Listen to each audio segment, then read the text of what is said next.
मंदिर की आत्मा। गांव बापस्ती की पहाड़ी पर एक मंदिर था जो कई वजहों से प्रसिद्ध था। बापस्ती के परिवारों में आपसी सौहार्द बना हुआ था। इसकी वजह उस मंदिर को ही बताया जाता है। अरे ओ विमला, ये इस मंदिर की कहानी क्या है रे? अरे ये मंदिर इस गांव के लिए बहुत ही शुभ है। अरे शुभ तो है, तो फिर भी लोग इस मंदिर से दूर क्यों रहते हैं? ये इतना वीरान क्यों रहता है? अरे बड़े बुजुर्ग कहते हैं कि मंदिर में आत्माओं का राज है जो लोगों की मदद करते हैं, लेकिन मंदिर से सभी को दूर भी रखते हैं। अरे ये कैसी आत्माएं हैं जो लोगों की मदद भी करते हैं और लोगों को मंदिर से दूर भी रखते हैं? अरे यही चलता आया है यहाँ पर, इसीलिए कोई कुछ बोलता नहीं, क्योंकि जिसके घर में कोई भी परेशानी होती है तो बताते हैं कि इस मंदिर से उन्हें मदद मिलती है। अरे वाह, ये तो अच्छी बात है। तभी इस गांव में इतनी खुशहाली दिखती है। तभी बाहर किसी की चीखने चिल्लाने की आवाज आती है। दोनों बाहर निकलती हैं तो देखती हैं कि गांव के एक बुजुर्ग रो रहे हैं, क्योंकि शहर से उन्हें कोई बुरी खबर मिली है। अरे क्या हुआ चच्चा, रो क्यों रहे हो? हाँ चाचा, बताओ ना, हुआ क्या?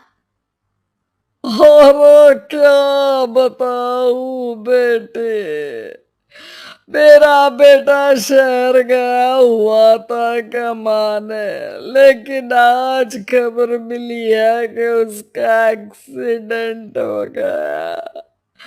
वो अस्पताल में भर्ती है।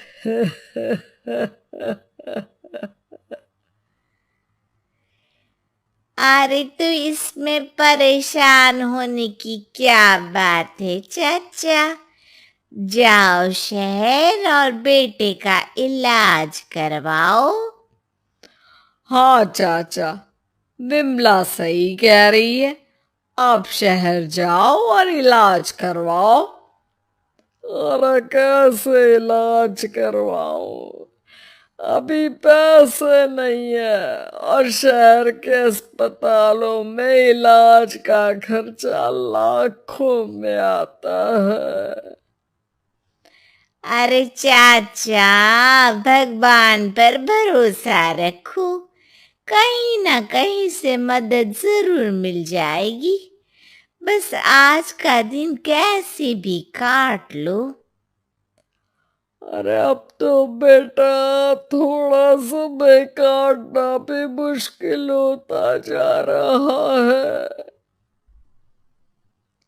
देख कमला, तू ही समझा चाचा को। अरे पैसों का कहीं ना कहीं से इंतजाम तो जरूर हो जाएगा।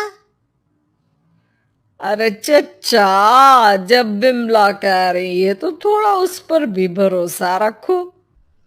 चलो आपको घर छोड़कर आ जाती हूँ।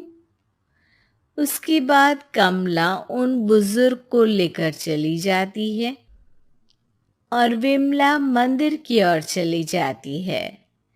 विमला मंदिर की सीढ़ियों पर चढ़ते हुए दूर से नजर आती है। उसके बाद वो आंखों से ओझल हो जाती है। उसी रात उस बुजुर्ग के घर के बाहर एक थैला रखा हुआ मिला। बुजुर्ग उस थैले को देखते ही चौंक पड़ा, क्योंकि उसमें 5 लाख रुपए रखे हुए थे। वो बुजुर्ग सुबह दौड़ा दौड़ा गांव के दूसरे बुजुर्गों के पास गया। अरे मंगल भाई सुनो, मेरे घर के बाहर ये पैसों से भरा बैग रखा हुआ मिला है। अरे किसका है ये भाई? अरे भैया, मुझे क्या पता। तभी उधर से कमला और विमला निकलती हैं।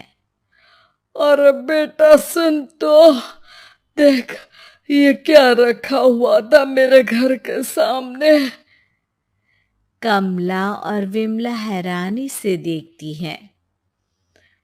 अरे वाह, देख विमला, तूने कहा था ना कि कोई ना कोई मदद जरूर करेगा। अरे भगवान सबकी मदद करते हैं। ये पैसों की मदद भी भगवान ने ही भेजी है। और क्या। अब चच्चा सोच क्या रहे हो? शहर जाओ और बेटे का इलाज करवाओ। ठीक है बेटियों, जो तुम कहो। चलो निकलता हूँ शहर बेटे का इलाज करवाने के लिए। अरे विमला, एक बात तो बता, ये इन्हें मिले तो कैसे मिले पैसे? अरे मैं ना कहती थी कि ये मंदिर सबकी मुसीबतों में मदद भेजता है। अरे वाकई बड़ी पुण्य आत्मा है मंदिर में। सो तो है, लेकिन उनके बारे में लोगों को कम ही पता है। अच्छा, और तुम्हें क्या पता है? अ, जितना पता था वो तो बता दिया। ना रे ना, मैं नहीं मानती, तू कुछ तो छिपा रही है। अरे कुछ ना छिपा रही, जो पता था वो बता दिया। मंदिर से लोगों को मदद मिलती है, बस इतना ही पता है। ठीक है बाबा, अब नहीं पूछूंगी। इसके बाद उसी रात कमला चुपचाप अपने कमरे से निकलती है और मंदिर की ओर चल पड़ती है। कमला धीरे धीरे मंदिर के दरवाजे पर पहुंचती है। अंदर से हल्की हल्की रोशनी आ रही थी। इसके बाद जो वो देखती है वो हैरान रह जाती है।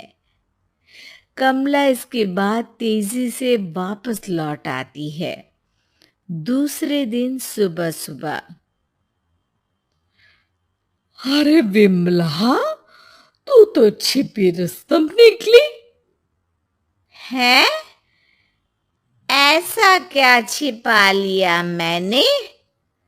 अरे तूने तो भनक ही नहीं लगने दी और चाचा की मदद भी कर दी।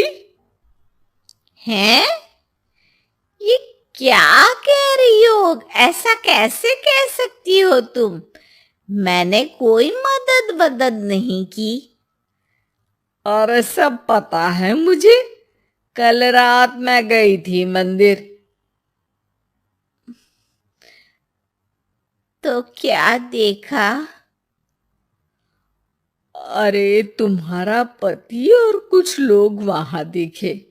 बोरियों में नोट भरे हुए थे और सभी नोट गिनने में लगे हुए थे। तो तुम्हें क्या लगा? वो क्या कर रहे थे? अरे मैं समझ गई कि वो लोग कहीं से डकैती कर पैसे लेकर यहाँ मंदिर के पीछे छिपाते हैं। अब जब तुम जान ही गई हो तो बता देती हूँ, लेकिन ये बात किसी को पता नहीं लगनी चाहिए। मेरे पति डकैती नहीं डालते हैं, बस उन लोगों से पैसे छीनते हैं जिन्होंने गलत तरीके से पैसे बनाए हैं। और फिर लोगों की मदद करते हैं। यही है वो पुण्य आत्माएं जो लोगों को मदद पहुंचाती है। अब समझी? हाँ, अब समझी उन पुण्य आत्माओं का चक्कर। सही है। करते रहो मदद, लेकिन सावधानी से, मेरी तरह कोई और ना पहुंच जाए।